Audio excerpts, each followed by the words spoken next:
And now, the Hall of Fantasy. Welcome to the Hall of Fantasy. Welcome to the series of radio dramas dedicated to the supernatural, the unusual, and the unknown. Come with me, my friends. We shall descend to the world of the unknown and forbidden, down to the depths where the veil of time is lifted, and the supernatural reigns as king. Come with me and listen to the tale of Stone's Revenge. He let him stay out there in the freezing cold, pounding on the door and yelling, "Let me in." Monroe's daughter tried to let him in, but the old man wouldn't let her. So Jeff stayed there in the freezing cold, and the girl heard him say, "I'll make you pay for this, Monroe. For as long as Monroe lives, I'll make you pay." And that's the end of the story? "Yeah, not by a long shot, young fella. Ever since that time, people have died who stayed in that cabin. People up here say they've heard him pound on the door and yell, 'Now let me in.' And when they do let him in, they die. Real strange like. They die." And now for our story, an original tale of fantasy entitled Stone's Revenge.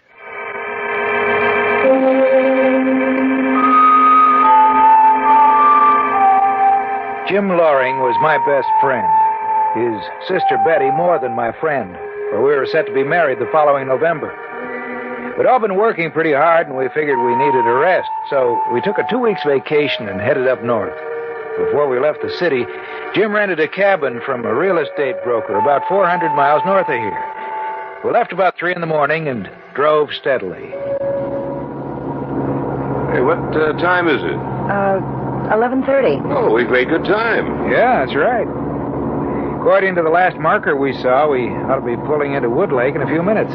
How far is the cabin from town, Jim? Well, Gehring, the real estate man, said it was about 6 miles out of town. You're, sure he said there were fish in that lake? Some of the best fishing in the state. That's what he said. That's what they all say. We'll have to stop in town and pick up plenty of food. That's right. Enough to hold us for a few days anyway. Oh, look, up ahead. I think we're coming to it. Oh, we are. It says, you see, Wood Lake, population 709. Yeah, big town. You better slow down. You know these small towns. Yeah. The broker in the city said I could get the key to the cabin from the sheriff. It seems he also owns a store here, Sheldon's General Store. Well, if that's the case, we might as well pick up our food there. Yeah, might as well. Hey, look, there it is. Huh? Oh, yeah, I see it. Oh, open that door in a hurry. I just hope my muscles haven't frozen in this position. Oh, that feels great. Oh, boy. Beautiful day, isn't it? Weather report said we're in for a storm tonight, though. Oh? Well, maybe it'll blow over by tomorrow. Oh, it's nice and cool in here. Yeah. Anything would be cool after driving in that hot sun. Oh, it doesn't seem to be. Oh, yes, there is, leaning back in that chair with a paper over his face. Look. He's sound asleep. Pretty alert fellow, isn't he? Yeah. I heard that, young fella. I was only joking. Don't you worry none, son. I can take a joke as well as the next one. You'd be wanting something, maybe? Yes, we rented a cabin up here, and we need some food. And you come to the right place. Yes, sir.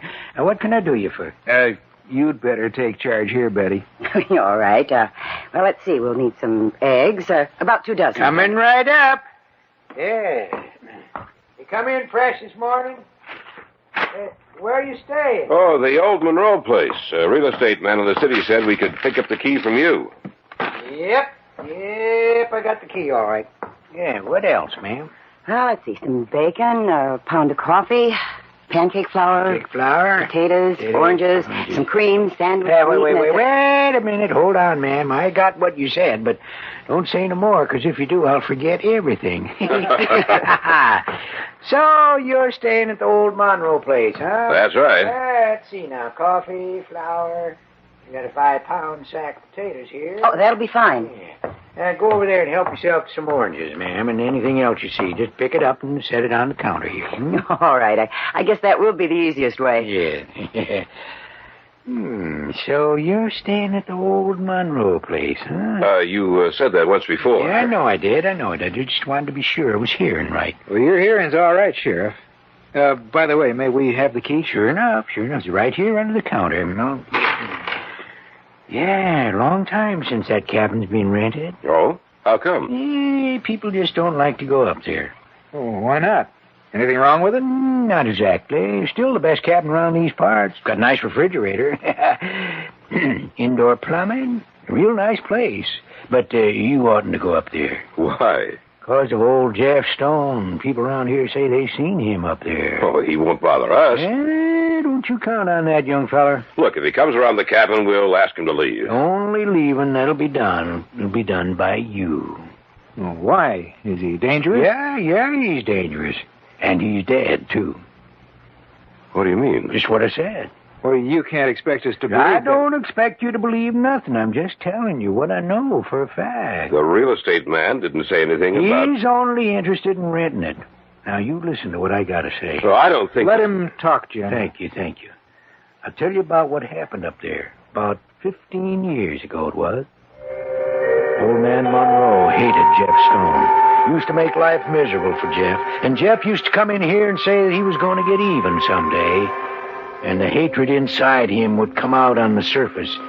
And it even made me afraid. It was the winter time when it happened. Old man Monroe was in his cabin, and there was a big storm outside. One of the worst we ever had up here. His daughter was with him. She was the one who told me what happened. Jeff got himself caught outside in that storm. He knew the only place he could reach was old man Monroe's cabin. So he fought his way through the blizzard, and he got to the cabin half froze. Yeah, he pounded on the door. Let me in! Let me in! Old Monroe knew it was Jeff outside. He wouldn't open that door. He let him stay out there in the freezing cold, pounding on the door and yelling, "Let me in! Let me in!" Well, Monroe's daughter tried to let him in, but the old man wouldn't let her. So Jeff stayed out there and froze to death. But just before he stopped yelling, the girl heard him say, "I'll make you pay for this, Monroe. For as long as Monroe lives, I'll make you pay." Yes, sirree. In the morning, when the storm was over, they went outside and found him frozen to death. And that's the end of the story? Yeah, not by a long shot, young feller. Ever since that time, people have died who stayed in that cabin. First Monroe's daughter, then him, and then others. Anybody who went up there. People up here say they've heard him pounding on the door and yelling, "Let me in, let me in." And when the folks in the cabin let him in, they die. Real strange like. They die.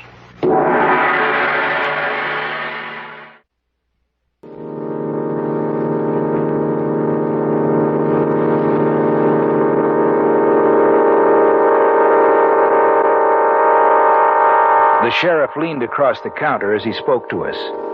Even though the day was warm, I could feel a chill creep over me as he told us the story of one man's revenge. So I wouldn't go up there if I was you. Certainly a frightening story. Yep, sure is. Is there any other cabin around here for rent? Well, it's been a busy season up here. Most of the places got people living in them. I got a place, though, I could let you have. Not too bad a place. Let you have it mighty cheap. Maybe we ought to... Nonsense. No, we'll go up to the cabin. Well, it's all right with me. Well, I think that about does it, Sheriff Sheldon. All right, let me see now. 95 for coffee, 57 for bacon. Eggs, you sure we have everything we need? Well, as long as you two manage to catch a few fish we have. If you don't, then we'll be making quite a few trips into town. Wait till we get out in the boat. I'll wait until I get the fish into the pan. Yeah, it comes to $11.92. You can check my figures if you want to. Oh, no, we trust you, Sheriff. Here. Yep, out of 12. Yes, sirree. Always good to have a little business on the side, like this here store. Here's your change. Thank you, sir. Look, you're sure you don't want to go to my cabin, huh? Well, we're sure. Well, I warned you. You're walking in with your eyes open. I hope you walk out that way. That is, alive.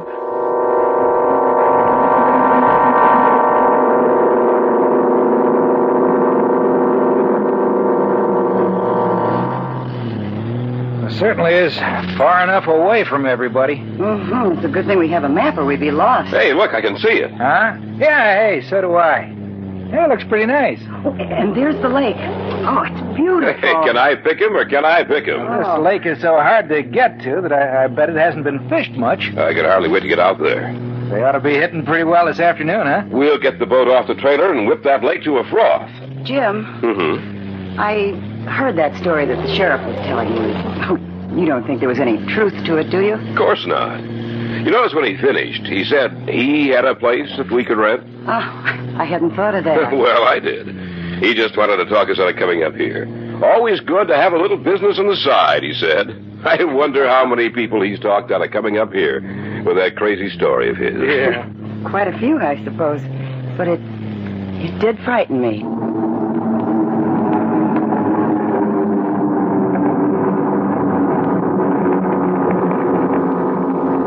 We found the cabin to be in excellent condition. We moved our things in, had a bite to eat, then Jim and I unloaded the boat and went fishing, while Betty took a sunbath on the beach in front of the cabin.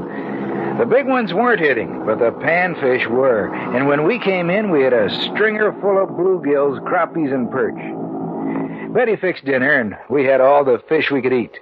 The rest of the evening, we took it easy, listening to the radio we'd brought with us or reading. The weather report was right that day, and a little after 9 o'clock, it began to rain. Hey, we're right about the rain. Yeah, sounds like it'll be a good one. I hope we don't have rain the whole time we're up here. That would be just our luck. Hey, who turned off the radio? I did. Nobody seemed to be listening to it. Well, put it on, will you? Oh. I want to catch the rest of the news before I turn in. If we're going to get up early tomorrow, we'd better think about turning in. Yeah, we'll hear the news and then call it a day. Okay. And that's the news of the world and the national scene. As for the local news, there's... Ladies and gentlemen, a bulletin has just been handed to me. Lawrence Graham, an inmate of the State Institution for the Criminally Insane, escaped from the grounds a little more than 2 hours ago. So far, he has not been apprehended. His description follows. 6 feet tall, gray hair and brown eyes, last seen wearing gray shirt and pants. This man is dangerous. If you see him, on no account try to apprehend him, but get in touch with the local police of your area immediately. I repeat, this man is dangerous. Be very careful. Turn it off, Betty. The state hospital is for the criminally insane. That's pretty close to us. I think it's about 5 or 6 miles away. Oh, they'll catch him. Don't worry about it. He won't get away. I hope so. Well, I think I'm going to turn in. Listen, What's the matter? I heard something. So did I. A crash of thunder. No, something else. I thought I heard a voice. Oh, nonsense. Maybe you're right. Maybe... There it is again. I heard it, too. Yeah, so did I. We'd better take a look outside. Yeah, all right.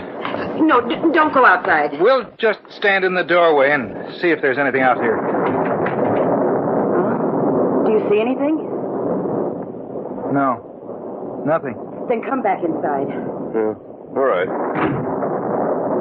Maybe it was someone lost in the storm. Or maybe it was the man who escaped. Or Jeff Stone. Someone is out there. Yes, there is something out there. We'd better go see what it is. All right, I'll... Let me in! He's outside the door. Let me in! Come on, let's see who it is. Okay. Let me in. Oh, I'm glad I found you here. What's the matter with him? I found him lying on the ground about half a mile from here. I've been carrying him ever since. Here, let me help you. Put him down over here. All right. That does it. What's wrong with him? I don't know. He doesn't seem to... What's the matter with him? He's dead.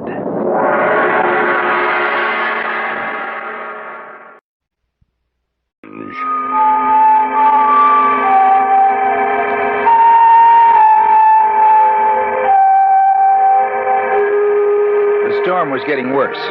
Outside, thunder roared and the rain fell in torrents. Inside, we turned to look at each other, for a dead man was lying on the couch. Are you sure? There's no pulse. He's dead.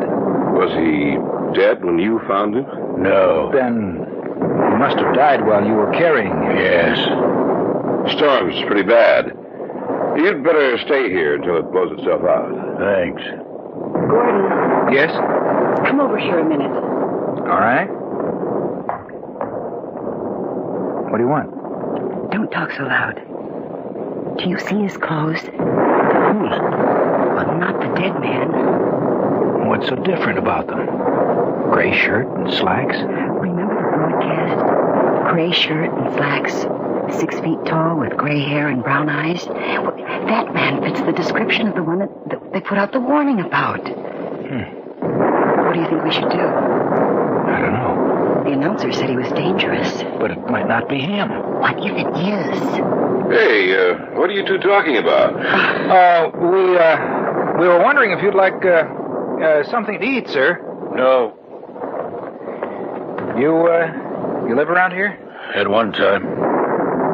You know who he is? I remember the face very well, but the name escapes me. What's your name? I'd rather not say. Well, Why don't you drive into town and get some cigarettes, Gordon? but we have... Yes, we're almost out. I'll go right away. But I don't We understand... don't have enough, Jim. Oh, all right, if you say so. You ought to wear a raincoat. No, I'll be right back. I'll get back as soon as I can with the cigarettes. Hurry, Gordon.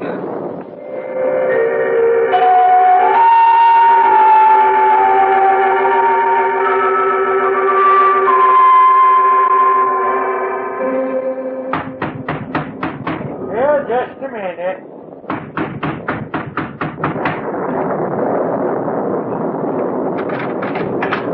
Well, young feller, it's you. Come on in. Is anything wrong? Plenty. Did you hear the broadcast about the escaped killer? Yep. Well, there's a man at our cabin who fits that description. You sure? Yeah. He came to the cabin and he was carrying a dead man. What'd the dead man look like? Well, blonde, nice-looking fellow. He's dead, huh? Yeah. And we think the other man killed him. The lunatic? Yes. He couldn't have. Why? Because he was captured a few minutes after that broadcast. You must have turned your radio off right after the bulletin. Oh, yes, we did. But, Sheriff, then who are the men in our cabin? The men in your cabin? I'll tell you who they are. The young one was Tom Monroe. He was going up to see you. Tom Monroe? Yes. Why? To tell you that it just wasn't a wild story I told you. To tell you to get out of that cabin before it was too late. Then the other man is... Jeff Stone. I told Tom not to go, but he wouldn't listen to me. He said he didn't want any more people to die up there. And so he died himself. Sheriff, Jim and Betty are still up there. With Jeff Stone? Yes. Well, we're going to have to move awful fast to save him. Come on!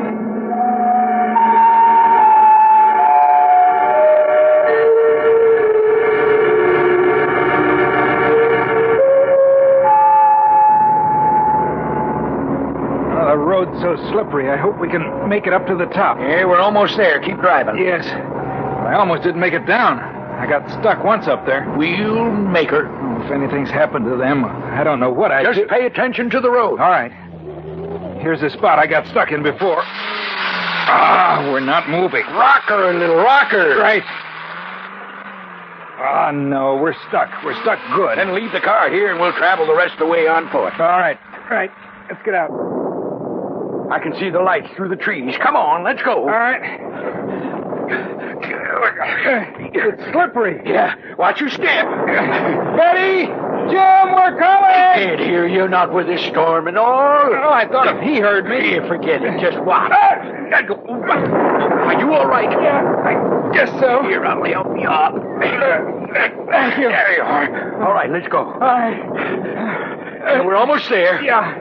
I hope they're all right. We'll go in quietly. Huh? Just open the door and walk in. Right. The storm ought to cover any sounds we make. Right. And you just let me handle this. All right.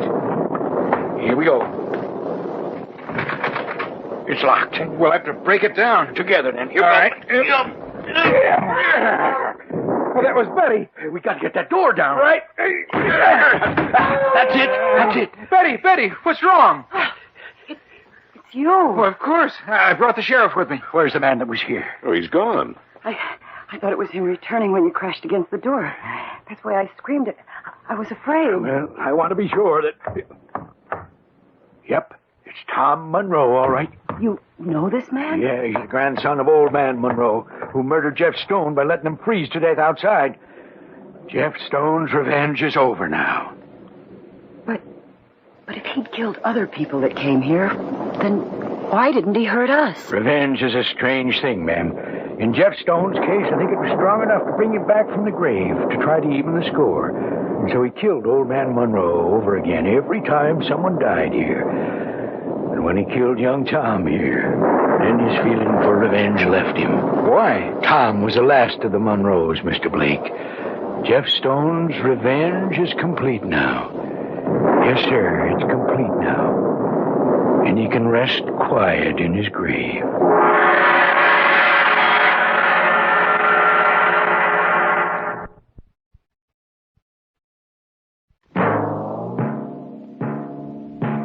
So runs tonight's tale of the unusual, the terrifying, the unknown. Join us again when next we journey down the corridors of the Hall of Fantasy to hear another strange tale of the supernatural. All characters and events portrayed in these programs are fictional, and any similarity to actual events or persons, living or dead, is purely coincidental.